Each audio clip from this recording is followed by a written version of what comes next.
All right, so it's been a while, but yeah, let's get started on this. So now, the next step for this thing is I am going to cut out the pattern, and then I'm going to draw the pattern on the piece of steel. So I'm going to cut it out now. All right, so this is how it looks like before I start cutting it. I have a little bandsaw, which I'm going to use to cut it out. I used to use just a regular angle grinder, but that takes away a lot of material and it just creates a lot of dust. So this is just the general drawing of it, and like I said, this will be adjusted. So all right, so next up, I'm cutting this out.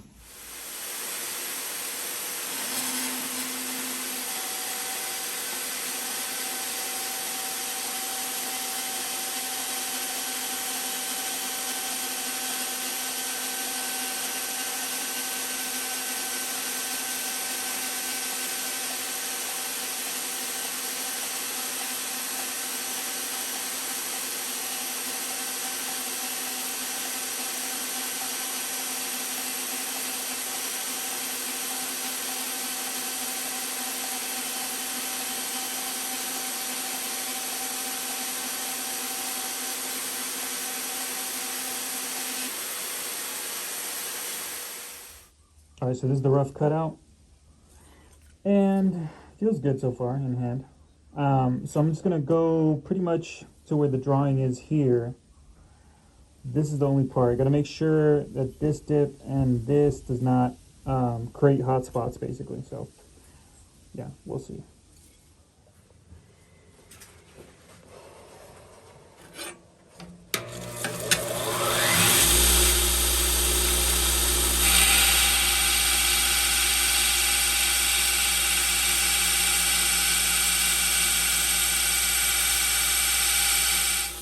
All right, so this is the setup I'm going to use for these little divots and stuff. I'm just going to grind it a little bit just so you can see how it works.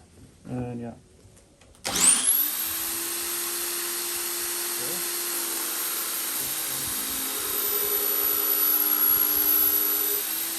It looks something like that.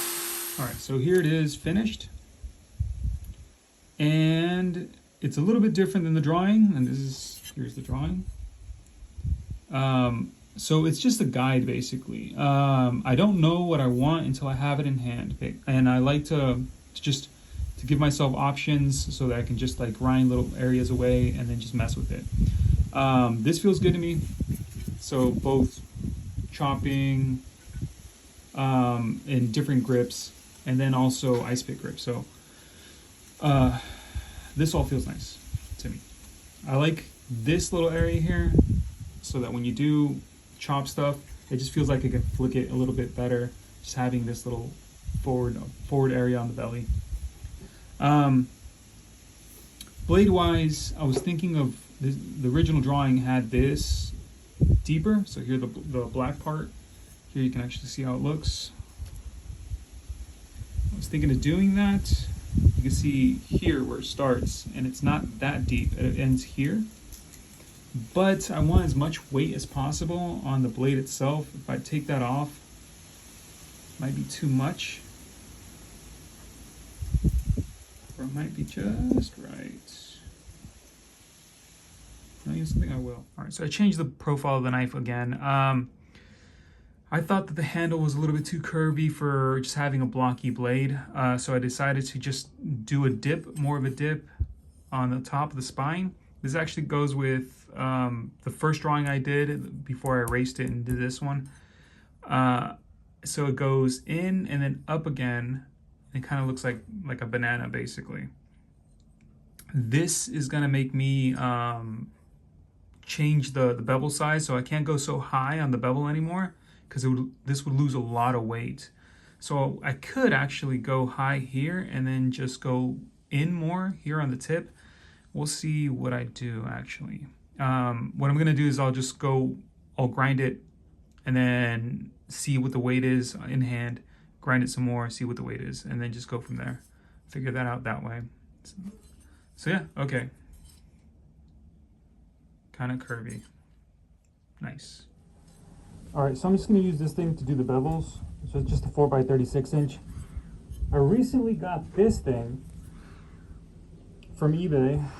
I'm gonna mark the lines on this just so I don't go past a certain point. So when you send your knives or whatever to get heat treated, or when you heat treat them, you don't want the edge to be past a certain thickness. So for something that's oil hardened, it has to be more than 0.03 inches. So I'm just gonna mark it with this, and it just goes like this basically. I'm not gonna do it all on camera because it's kind of a pain, but it just does that.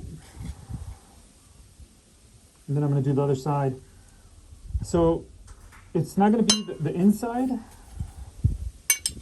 of the lines. I'm going to go by the outside of the lines.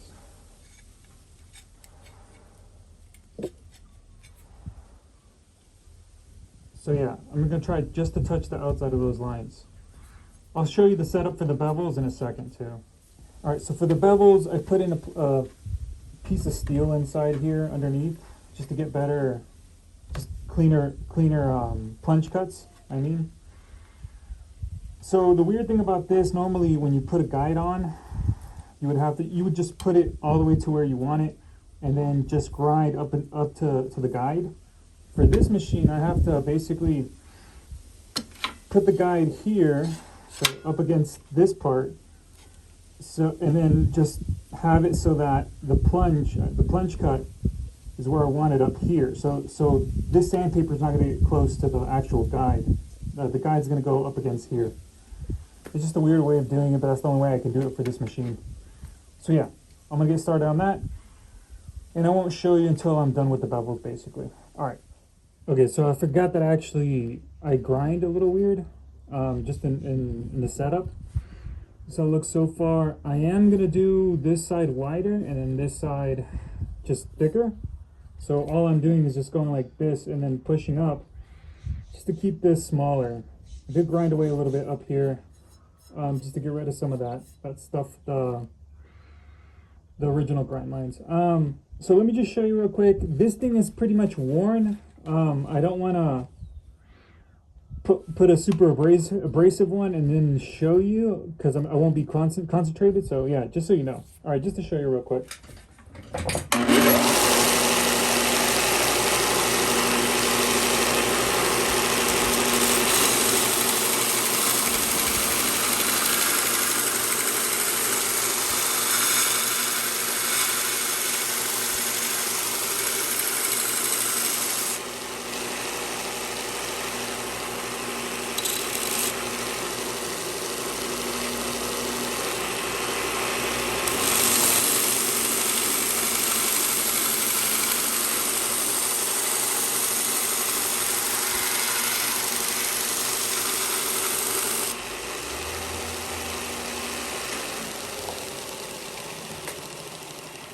Just to give you an idea.